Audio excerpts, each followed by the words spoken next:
30 જુલાઈએ અમેરિકાના રાષ્ટ્રપતિ ડોનાલ્ડ ટ્રમ્પે 25% ટેરિફની જાહેરાત કરી. ભારત પર 25% ટેરિફ લાદવામાં આવશે.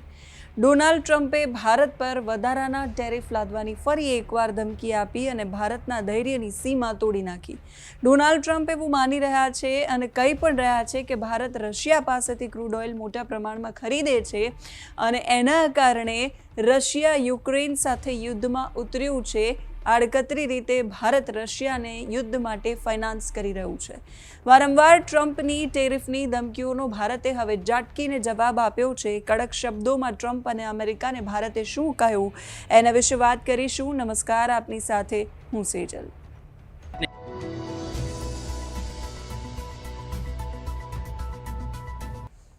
ટ્રમ્પની ધમકીના 1 કલાકમાં ભારતીય વિદેશ મંત્રાલયે અમેરિકા અને યુરોપિયન યુનિયનને સ્પષ્ટ અને સચોટ આંકડા સાથે જવાબ આપ્યો. કડક સ્વરમાં વિદેશ મંત્રાલય તરફથી કહેવામાં આવ્યું કે એવો દેશ અમને શું સલાહ આપશે જે પોતે રશિયા સાથે અબજો ડોલરનો વ્યવસાય કરી રહ્યો છે. ભારત પોતાના હિતોનું સંપૂર્ણ બળથી રક્ષણ કરશે. એ સ્પષ્ટ છે કે ભારત આર્થિક હિતો મામલે કોઈ હિસાબે નમતું મૂકશે નહીં. સોમવારે મોડી રાત્રે અમેરિકાના રાષ્ટ્રપતિ ડોનાલ્ડ ટ્રમ્પે ફરી રશિયન ઓઇલનો હવાલો આપીને ભારતને ટેરિફ વધારવાની ધમકી આપી, જેનો ભારતે ખુલ્લેઆમ અને જડબાતોડ જવાબ આપ્યો.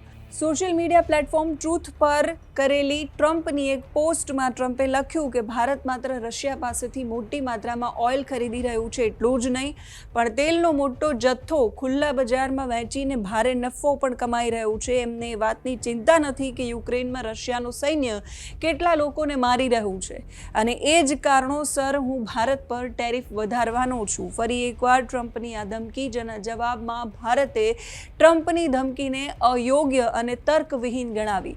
ભારતીય વિદેશ મંત્રાલયે કહ્યું કે અમેરિકા હજુ પણ રશિયા પાસેથી પોતાના ન્યુક્લિયર ઉદ્યોગ માટે યુરેનિયમ, હેક્સાફ્લોરાઇડ, ઇલેક્ટ્રિક વાહન ઉદ્યોગ માટે પેલેડિયમ અને ખાતર અને રાસાયણિક પદાર્થો આયાત કરે છે. ભારતના વિદેશ મંત્રાલયે કહ્યું છે કે અમેરિકા અને યુરોપીય સંઘ પોતે રશિયા સાથે વેપાર ચાલુ રાખી રહ્યા છે. ગયા વર્ષે કડક પ્રતિબંધો હોવા છતાંય અમેરિકા અને રશિયા વચ્ચે અંદાજે $3.5 અબજ ડોલરના માલનો વેપાર થયો હતો.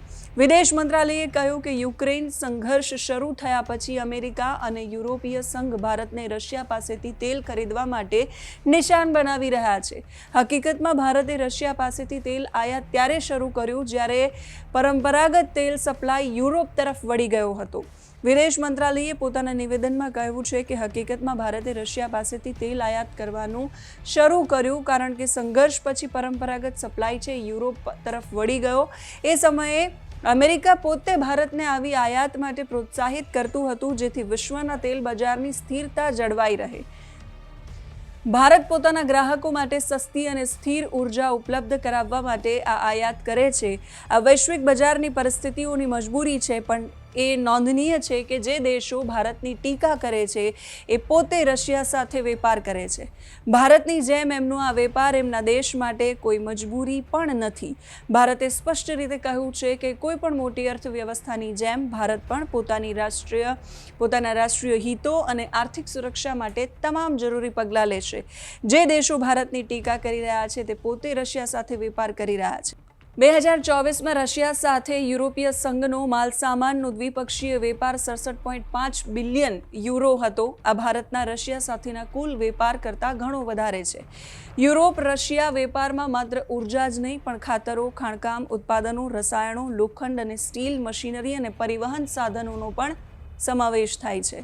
જ્યાં સુધી અમેરિકાનો સવાલ છે, એ પોતે રશિયા પાસેથી પરમાણુ ઉદ્યોગ માટે યુરેનિયમ, હેક્સાફ્લોરાઇડ અને ઇલેક્ટ્રિક વાહન ઉદ્યોગ માટે પેલેડિયમ, ખાતર અને રસાયણોની આયાત કરી રહ્યું છે. આ સંદર્ભમાં અમેરિકા ભારતને નિશાન બનાવી રહ્યું છે એ ખોટું છે.